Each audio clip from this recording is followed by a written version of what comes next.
नमस्कार, मिशन ज्ञान से मैं आशुतोष राजस्थान सरकार और वेदांता के CSR ई लर्निंग इनिशिएटिव में आपका स्वागत करता हूं।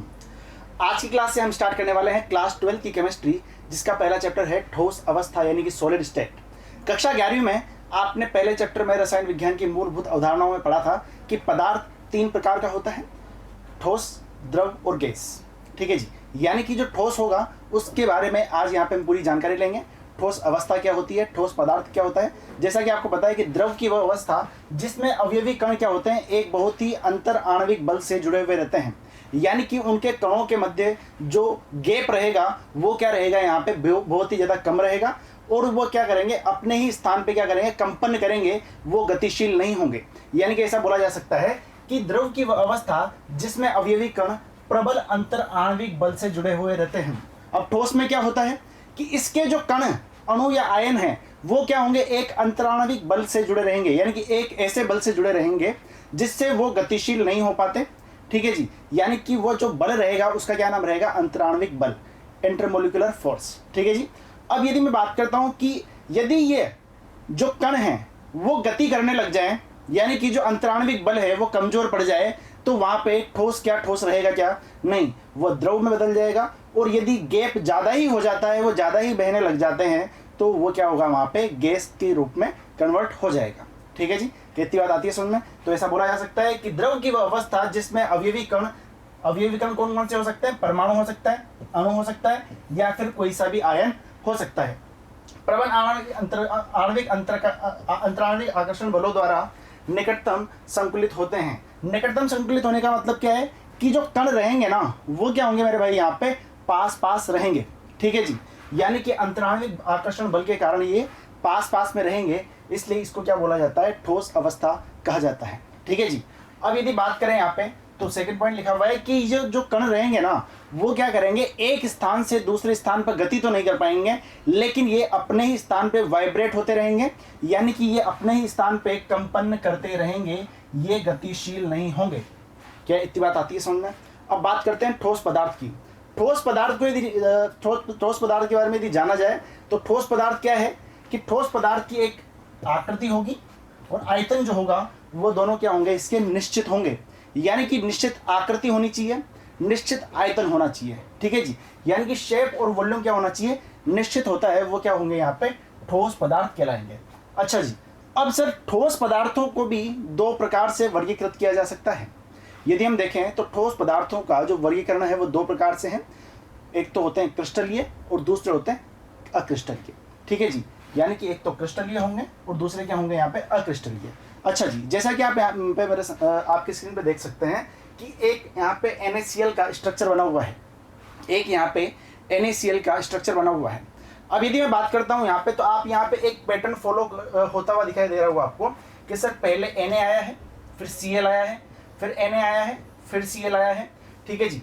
अब यहाँ पे आप देखेंगे Cl Na Cl Na, यानी कि ये क्या हो रहे हैं, एक जो इसके आयन हैं वो क्या कर रहे हैं यहाँ पे भाई मेरे, वो एक पैटर्न बना रहे हैं, एक अरेंजमेंट बना रहे हैं, यानी कि एक व्यवस्था में वो बैठे हुए हैं। यानी कि जो अवयवी कण होंगे, अवयवी कण कौन कौन से हो सकते हैं, परमाणु हो सकता है, आयन हो सकता है, अणु हो सकता है, वो क्या करेंगे, यहाँ पे एक व्यवस्था में बैठे रहेंगे, एक नियम बनाते हुए, एक कायदा या एक कानून बनाते हुए वो एक व्यवस्था में बैठे रहेंगे।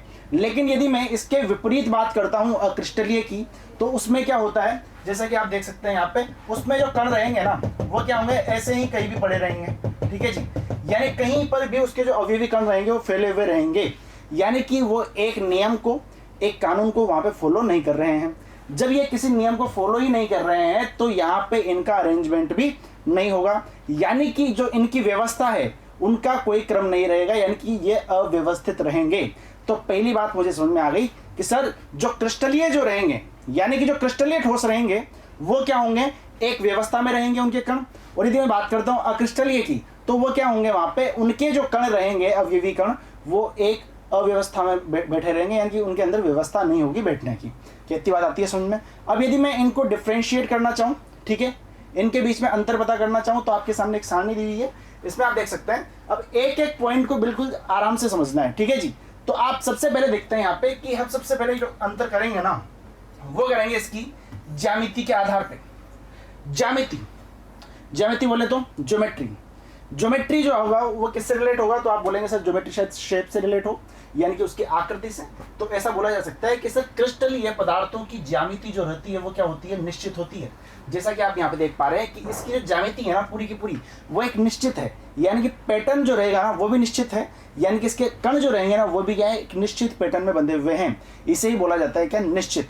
और यहाँ पे जो अक्रिस्टलीय ठोस रहेंगे वो क्या होंगे, यहाँ पे अनिश्चित आकृति में रहेंगे, यानी कि उनकी जो ज्योमेट्री होगी वो क्या होगी, वहां पे निश्चित नहीं होगी, ज्यामिति वहां पे इनकी निश्चित नहीं होगी। ठीक है। अच्छा, जैसे आपने देखा NaCl जो रहेगा वो किसका एग्जांपल रहेगा, क्रिस्टलीय का। यदि मैं बात करना चाहूँ यहाँ पे किसकी, अक्रिस्टलीय ठोस की, ठीक है जी, तो अक्रिस्टलीय ठोस का एग्जाम्पल क्या हो जाएगा, कांच को देख लीजिए, ट्यूब टायर हुए उनको देख लीजिए, उनमें कोई भी व्यवस्था नहीं होती उनके अवयवी कणों की यानी कि परमाणुओं की। ठीक है जी। चलो भाई, अब अगले हम बात करते हैं यहाँ पे आंतरिक संरचना की। आंतरिक संरचना वापस वही वाली बात आ गई, सर कणों की एक निश्चित क्रम में व्यवस्था होती है और यहाँ पे कणों की व्यवस्था का कोई निश्चित क्रम नहीं होता है, यानी कि वो अनिश्चित होता है, कहीं पर भी बैठ जाएंगे, कोई रूल कोई कायदा यहाँ पे फॉलो नहीं होगा। अच्छा जी, अगले हम बात करें यहाँ पे गलनांक की। अच्छा जी, गलनांक की बात यदि हम करते हैं तो जो क्रिस्टलीय होते हैं उनका गलनांक क्या होता है, निश्चित होता है। तो इसका मतलब ये है कि सर गलनांक निश्चित होता है, इसका मतलब ये हो गया कि सर एक पर्टिकुलर टेम्परेचर यानी कि एक विशिष्ट ताप पर ही ये क्या होंगे, पिघलेंगे, यानी कि एक फॉर्म से दूसरी फॉर्म में कन्वर्ट होंगे। और जबकि मैं बात करता हूं यहाँ पे अक्रिस्टलीय की, तो वहां पे क्या होता है, उनके गलनांक निश्चित नहीं होंगे, उनके गलनांक स्पेसिफिक नहीं होंगे। जैसे कि मैं बोलता हूं कि जो पानी है वो 0 डिग्री पर किस में बदल जाएगा, बर्फ में बदल जाएगा। तो आप बोलेंगे सर 0 डिग्री पर बदल रहा है, तो इसका मतलब ये हो गया कि सर 0 डिग्री एक विशिष्ट तापमान हो गया जिसपे पानी क्या हो रहा है, यहाँ पे बर्फ में बदल रहा है। तो जो ये निश्चित तापमान हो गया ना, तो हमने यहाँ पे बात किसकी कर दी कि यहाँ पे जो क्रिस्टलीय ठोस है उनका जो तापमान रहता है वो क्या होगा, यहाँ पे निश्चित होगा, यानी गलनांक क्वथनांक क्या होगा, यहाँ पे उनका निश्चित होगा। लेकिन यदि मैं बात करता हूँ कि कहीं पर टायर जल रहा है, क्या बोला मैंने, कहीं पर टायर जल रहा है, जो ट्यूब टायर वाले टायर होते हैं वो यदि जल रहे हैं तो उनकी क्या होगी, एक रेंज होगी, एक परास होगी। तो आप देखते हैं कि टायर को यदि हम जलाते हैं तो उसको जलाने पर कुछ हिस्सा तो पिघल जाता है, कुछ पिघल रहा होता है और कुछ हिस्सा उसका क्या होता है, ठोस होता है। आई बात समझ में। तो उसका क्या हो गया, वहां पे एक रेंज हो गई, कहाँ यार, मान लीजिए इतने से इतने डिग्री, 130 से 150 डिग्री की एक रेंज हो गई, एक परास हो गई, वहां पर ये पिघलना स्टार्ट होंगे।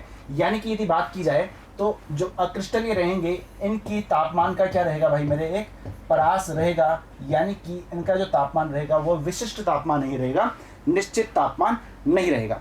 पक्की बात है। अच्छा जी, अब अगली मैं बात करता हूँ यहाँ पे शीतलन वक्र की। शीतलन वक्र बहुत ही ज़्यादा इंपॉर्टेंट है आपके बोर्ड एग्जाम के तरीके से देखा जाए तो, क्योंकि शीतलन वक्र को बनाने का तरीका कुछ और रहता है। आप देखिए, यदि मैं बात करता हूँ, सबसे पहले एग्जाम्पल ले रहा हूँ किसका, क्रिस्टलीय का। यदि मैं क्रिस्टलीय की बात करता हूं तो देखना आप यहाँ पे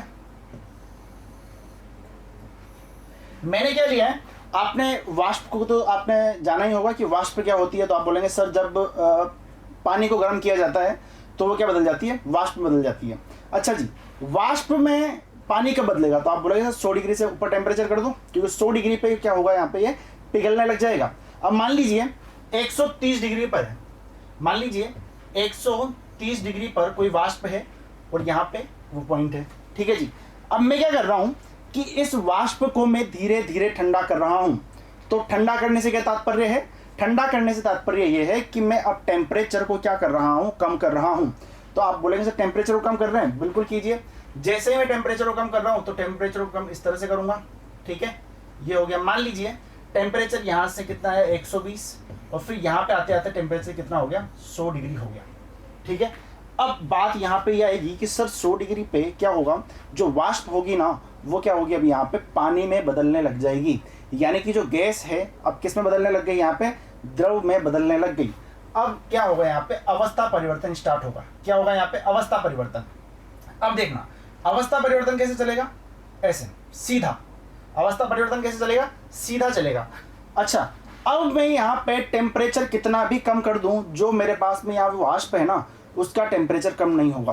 क्यों नहीं होगा, जब तक कि पूरी की पूरी वाष्प द्रव में ना बदल जाए तब तक इसका टेम्परेचर यहाँ पर कम नहीं होगा। यानी कि एक बात बोली जा सकती है कि सर ये वाली स्थिति कौन सी थी, ये वाली स्थिति थी भाई मेरे अवस्था परिवर्तन की।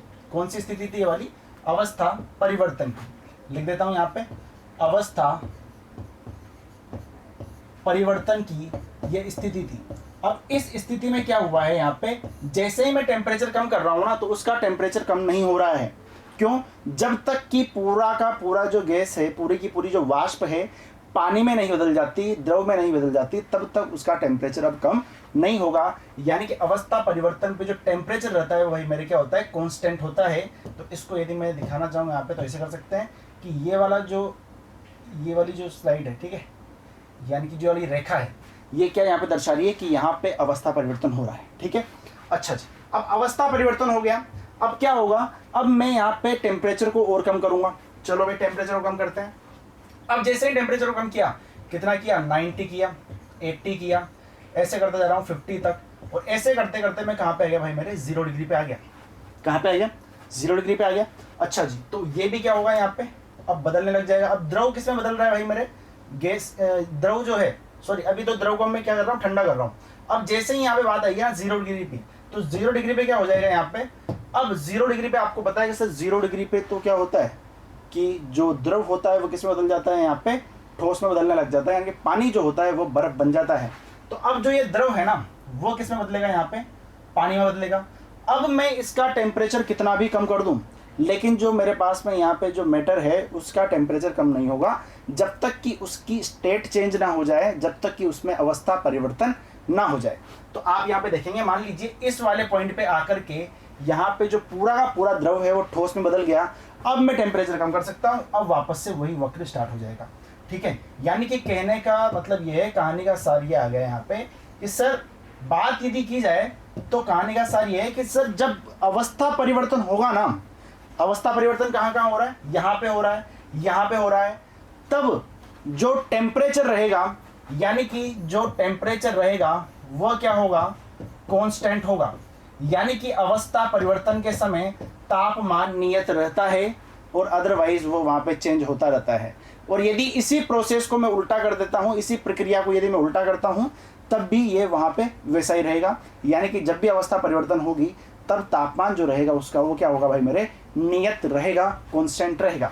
अच्छा, अब मैं क्या कर रहा हूँ यहाँ पे, ये तो किसकी बात की मैंने यहाँ पे, क्रिस्टल की, क्रिस्टलीय ठोस की मैंने बात की है। अब यदि मैं बात करता हूँ अक्रिस्टलीय ठोस की, तो अक्रिस्टलीय ठोस में क्या होता है, जो उसका ग्राफ आएगा ना बिल्कुल ऐसा आएगा। उसका ग्राफ जो आएगा वो कैसा आएगा, यहाँ पे इस तरह का ग्राफ आएगा। तो आप बोलेंगे सर ये वाला जो वक्र है, ये वाला, ये तो क्या है यहाँ पे एक असत, ये तो क्या हो रहा है यहाँ पे, सतत हो रहा है। सतत बोले तो आप बोलेंगे सर कंटिन्यूअस, सतत बोले तो कंटिन्यूअस है। लेकिन यदि मैं इस वाले ग्राफ को देखता हूं तो ये वाला जो ग्राफ है ना, वो क्या है यहाँ पे, सतत नहीं है। यानी कि ये वाला ग्राफ कौन सा है भाई मेरे, असतत ग्राफ है। कौन सा ग्राफ है ये, असतत ग्राफ है। इसलिए यहाँ पे क्या होगा, एक बात बोली जाती है कि जो क्रिस्टलीय ठोस होते हैं ना, उनका जो शीतलन वक्र होता है, वो क्या होता है भाई मेरे, असतत होता है। लेकिन यदि मैं बात करता हूँ उसके विपरीत किसकी, अक्रिस्टलीय की, तो वहां पे जो उनका शीतलन वक्र होता है वो क्या होता है, वहां पे सतत होता है। जैसा कि अभी थोड़ी देर पहले मैंने आपको टायर का एग्जांपल दिया था, वहां पे क्या बताया था मैंने आपको कि टायर को यदि आप जलाते हैं तो उसका कुछ हिस्सा पिघल जाता है, कुछ हिस्सा पिघल रहा होता है और कुछ हिस्सा उसका ठोस रहता है। तो वो कौन सा ठोस हो जाएगा, वहां पे अक्रिस्टलीय ठोस हो जाएगा।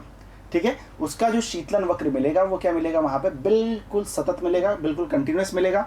यदि मैं बात करता हूं यहाँ पे क्रिस्टलीय की, तो वो क्या होगा, यहाँ पे असतत मिलेगा। जैसा कि हम देख पा रहे हैं, जब मैंने यहाँ पे वाष्प को बर्फ में बदला है तो यहाँ पे मुझे ये दिखाई दिया है कि जब भी अवस्था परिवर्तन होता है, इस बात को आप ध्यान रखें, जब भी अवस्था परिवर्तन होता है तब भाई मेरे टेम्परेचर क्या होता है, इसका कांस्टेंट होता है। टेम्परेचर क्या होगा, इसका कांस्टेंट होगा।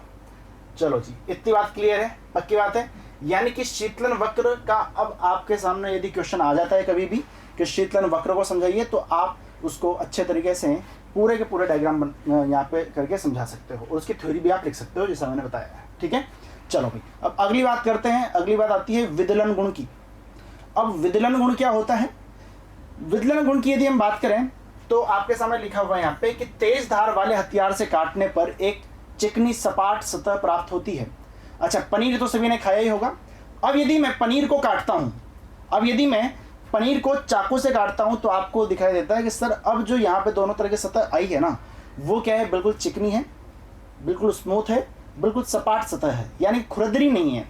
तो वो वाले जो ठोस हैं वो क्या कहलाते हैं, क्रिस्टलीय कहलाते हैं। यानी कि बात यही है, विदलन गुण का मतलब होता है कि तेज धार वाले हथियार से काटने पर ये नियमित रूप से कटते हैं, यानी कि एक बिल्कुल स्मूथ वहां पे क्या देंगे, एक सरफेस देंगे।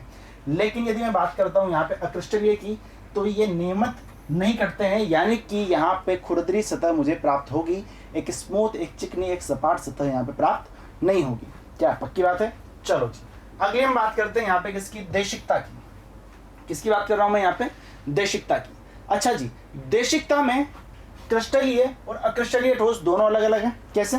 अब देखना, यदि मैं बात करता हूं आपके सामने यहाँ पे एक डायग्राम इस तरह से आपको दिख रहा होगा। चलो जी, अब इस डायग्राम में मैं देखता हूं कि सर ये क्या है, यहाँ पे क्रिस्टलीय की बात हो रही है, ठीक है, क्रिस्टलीय की लिए बात कर रहा हूं मैं। अब यदि इस डायग्राम में मैं देखता हूं ना, तो सर यदि मैं यहाँ पे NaCl NaCl यहाँ पे देखता हूं तो NaCl NaCl, यानी कि इसका मतलब सर ये एक ऑर्डर फॉलो कर रहे हैं, इसलिए क्रिस्टलीय है। अच्छा जी, अब आप एक काम करो, अब मैं क्या कर रहा हूँ, यहाँ से देख रहा हूँ, ठीक है, मैं यदि यहाँ पे खड़ा होता हूँ, इस वाली जगह पे, मैंने कहाँ पे खड़ा हुआ, यहाँ पे मैं खड़ा हुआ, यदि मैं यहाँ से देखता हूँ तो मैं ऐसे देखूंगा सीधा, अरे हाँ कि नहीं, ये दिखाई दे रहा है आपको। यदि मैं यहाँ से देखता हूँ, इसको थोड़ा सा बड़ा कर लेते हैं, यदि मैं यहाँ से देखता हूँ तो ये क्या होगा, यहाँ पे थोड़ा सा भी ऐसा, यानी कि ऐसे देखने पर इस तरह से देखूंगा, ठीक है। तो आपको क्या नजर आएगा कि सर यदि मैं ऐसे सीधा देखता हूं ना, तो एक तरफ मुझे Na दिख रहा है, एक तरफ Cl दिख रहा है, एक तरफ Na दिख रहा है, एक तरफ Cl, एक तरफ Na, एक तरफ Cl, यानी कि ऐसा बोला जा सकता है कि NaCl का एक पैटर्न नजर आ रहा है, ठीक है जी। अब आप एक काम करो, अब आप आ जाओ आप कहाँ पे, इस वाली जगह पे। यदि आप यहाँ पे खड़े होते हो, क्या बोला मैंने, आप यदि यहाँ पे खड़े होते हो, आप यदि ऐसे देखते हो सीधा, ठीक है जी, आपने कैसे देखा, यहाँ पे देखा। अब यहाँ पे यदि आप इसको देख रहे हो ना, तो आपको क्या नजर आ रहा है, देखना, इस लाइन के इधर तो आपको सिर्फ Na ही Na नजर आ रहा है, और इस लाइन के उधर आपको Cl ही Cl नजर आ रहे हैं। लेकिन जब आप इस जगह पे खड़े हुए थे, तब आपको NaCl NaCl का पैटर्न नजर आ रहा था। लेकिन इस वाली दिशा से देखने पर यहाँ पे क्या हो रहा है, Na एक तरफ आ रहे हैं और Cl एक तरफ आ रहे हैं। तो बात सर थोड़ी थोड़ी समझ में आ गई। कैसे? कि सर जो दिशाएं हैं ना, यानी कि अलग अलग दिशाओं पर देखने पर जो क्रिस्टलीय होते हैं उनमें क्या होता है, अलग अलग गुण दिखाई देते हैं, अलग अलग भौतिक गुण दिखाई देते हैं। यानी कि क्रिस्टलीय जो होंगे ना, उनके भौतिक गुण जो होंगे ना, भौतिक गुण कौन कौन से होते हैं, जैसे कि अपवर्तनांक ले लीजिए, ठीक है, क्लास 10वीं में आपने पढ़ा होगा। अपवर्तनांक क्या होता है, अपवर्तनांक जो होता है कोण के ऊपर निर्भर करता है।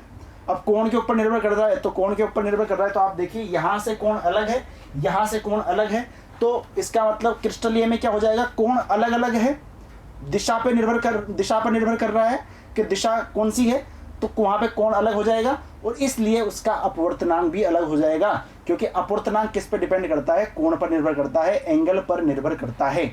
क्या पक्की बात है? इसका मतलब ये आ गया कि सर क्रिस्टलीय ठोस अलग अलग दिशाओं में देखने पर अलग अलग नजर आते हैं, इसलिए ये क्या होते हैं भाई मेरे, विषम देशिक होते हैं। लेकिन यदि मैं बात करता हूं इसके विपरीत किसकी, अक्रिस्टलीय की, तो अक्रिस्टलीय में आपको पता है, मान लीजिए ये सब यहाँ पे अक्रिस्टलीय के पार्टिकल्स हैं। अब मैं इनको किसी भी दिशा से देख लूं, मैं इधर से देख लूं, मैं यदि इधर से देख लूं, मैं इधर से देख लूं, तो मुझे पूरी की पूरी भीड़ ही भीड़ नजर आने वाली है। और भीड़ का कोई शेप नहीं होता, भीड़ की कोई शक्ल नहीं होती है, इसलिए यहाँ पे ये बोला जा सकता है हर तरफ भीड़ है, इसलिए ये क्या होते हैं, हर तरफ से मुझे समान ही नजर आ रहे हैं। भीड़ की कोई शक्ल नहीं है, ये हर तरफ से मुझे समान नजर आ रहे हैं, इसलिए मैंने इनको क्या बोल दिया भाई मेरे, समदेशिक बोल दिया। क्या बोला मैंने इनको, समदेशिक। अब यदि बात की जाए तो उदाहरण क्या क्या हो सकते हैं, यदि क्रिस्टलीय की बात करें तो हीरा, ग्रेफाइट, कैल्साइट, लवण, और यदि इसकी बात की जाए अक्रिस्टलीय की तो कांच, प्लास्टिक, सिलिका, टायर, जितने भी आप ले सकते हैं एग्जाम्पल वो होते हैं। ठीक है जी। अच्छा, अब यदि बात करते हैं तो आपके सामने यहाँ पे पूरा का पूरा लिखा हुआ है कि विषम देशिकता क्या होती है, तो यही मैंने आपको बताया था, वे पदार्थ जिनके कुछ भौतिक गुण जैसे उष्मा चालकता, अपवर्तनांक आदि के मान अलग अलग दिशाओं में भिन्न भिन्न हों। अब अलग अलग दिशाओं में भिन्न क्यों होते हैं, तो आपको बताया अपवर्तनांक कोण पे निर्भर कर रहा है, और आप जैसे कि यहाँ पे देख पा रहे हैं कुछ यहाँ पे क्रिस्टल स्ट्रक्चर बना हुआ है, तो इसमें आप देखते हैं कि यहाँ से देखने पे तो आपको क्या नजर आ रहा है कि पहले काला, फिर यहाँ पे क्या हो रहा है, पिंक वाला, फिर काला, sorry white, pink, white, pink, white, pink, इस तरह से नजर आ रहा है। लेकिन आप इधर से देख रहे हो तो इधर देखो आपको क्या नजर आ रहा है कि वाइट, पिंक, वाइट, पिंक, और इधर से आप देख रहे हो ना तो एक तरफ आपको पूरा पिंक पिंक दिख रहा है, सॉरी यहाँ से आपको पिंक पिंक दिख रहा है, और इस वाली साइड पे आपको क्या दिख रहा है, यहाँ से व्हाइट व्हाइट दिख रहा है। लेकिन इसमें यदि आप देखते हो तो आपको क्या दिख रहा है, pink white pink white pink white, यानी कि इधर से देखने पर पैटर्न अलग है और उधर से देखने पर पैटर्न थोड़ा सा अलग है। ठीक है, वो यहाँ से देखने पर पूरा पता चलेगा, इधर से देखने पर नहीं चलेगा। लेकिन आप इसके थ्रू तो समझ ही गए होंगे, जो मैंने आपको यहाँ पे डायग्राम बताया, इसको देख लीजिए। और इसको यदि देखना है तो इसको जस्ट सामने से देखिए। ठीक है, इसको सामने से देखने पे क्या होगा, पिंक अलग हो जाएंगे और यहाँ पे वाइट अलग हो जाएंगे। क्या इतनी बात काफ़ी है? ठीक है, चलो जी। अब जो ये वाला गुण होता है उसे क्या बोलते हैं, विषमदेशिकता बोलते हैं। और ये किस में पाया जाता है, क्रिस्टलीय ठोसों में पाया जाता है। और उसका कारण क्या है, उसका कारण ये है, ये वाला, यानी कि जो कण होते हैं वो एकांतर क्रम में जुड़े हुए होते हैं, इसलिए अलग अलग दिशाओं से देखने पर अलग अलग मिलते हैं। ठीक है, चलो जी, अगली हम बात करते हैं यहाँ पे अक्रिस्टलीय ठोसों का समदेशिकता गुण। अब अक्रिस्टलीय ठोसों में क्या है कि मैंने आपको बताया कि ये भीड़ की शक्ल नहीं होती है, यानी कि अवयवी कण कहीं पर भी पड़े हुए हैं, तो उसका मतलब है ये हो गया कि सिर्फ किसी भी दिशा से देख लो हमें भीड़ ही नजर आने वाली है। तो क्या लिखा हुआ है, वे पदार्थ जिनके कुछ भौतिक गुण जैसे कि उष्मा विद्युत अपवर्तनांक कठोरता आदि के मान प्रत्येक दिशा में समान होते हैं। ठीक है जी, इस गुण को क्या बोलते हैं, हम समदेशिकता बोलते हैं। कारण क्या है इनका, कि कोई निश्चित क्रम नहीं होता है। ठीक है जी, यानी कोई निश्चित व्यवस्था नहीं है किसकी, अवयवी कण की। क्या पक्की बात है? चलो जी बढ़े आगे, आ जाओ। अब अगली बात आती है भाई मेरे, अतिशीतित द्रव। आपके एग्जाम का पहला क्वेश्चन यहां से बन सकता है कि अतिशीतित द्रव किसे कहते हैं। यदि बात की जाए अतिशीतित द्रव की, तो जो अक्रिस्टलीय ठोस होते हैं उन्हीं को क्या बोला जाता है, अतिशीतित द्रव कहा जाता है। अब अतिशीतित द्रव क्यों कहा जाता है, तो ध्यान से देखना, अक्रिस्टलीय ठोसों को ही हम क्या बोलेंगे, अतिशीतित द्रव कहते हैं, क्योंकि इनमें अवयवी कण द्रव के समान अव्यवस्थित होते हैं, यानी कि इनमें धीरे धीरे क्या होता है, बहने का गुण पाया जाता है, थोड़ा थोड़ा बहने का गुण पाया जाएगा, इसलिए ये क्या कहलाते हैं, अतिशीतित द्रव कहलाते हैं। तो आज के बाद आपको ध्यान रखना है कि जो अक्रिस्टलीय ठोस होते हैं उन्हीं को हम क्या बोलते हैं भाई मेरे, अतिशीतित द्रव कहते हैं। पक्की बात है? ठीक है जी, चलो भाई। तो आज की क्लास में आपने क्या पढ़ लिया, पूरा का पूरा क्रिस्टलीय और अक्रिस्टलीय के बारे में पूरा का पूरा सार जान लिया कि क्रिस्टलीय क्या होते हैं, अक्रिस्टलीय क्या होते हैं। ठीक है जी, यानी कि अब आपके एग्जाम में कभी क्वेश्चन आता है तो आप वहां पे गलत नहीं करेंगे। और सबसे इंपॉर्टेंट थिंग ध्यान रखना, जो मैंने आपको शीतलन वक्र जो बनाया था ये आपकी बुक में शायद दिया नहीं होगा, तो आप इसको अच्छे से बना लेना। ठीक है, और जो मैंने आपको समझाया है वही एग्जाम्पल देकर के यदि क्वेश्चन आ जाता है एग्जाम में तो आप उसको देकर के वहाँ पे समझाएं। ठीक है, तो अच्छा इफेक्ट पड़ता है। चलो जी, तो फिर अगली क्लास में आगे का जो रहेगा वो हम अगली क्लास में पढ़ेंगे। आप जुड़े रहिए मिशन ज्ञान के साथ में। ठीक है जी, धन्यवाद।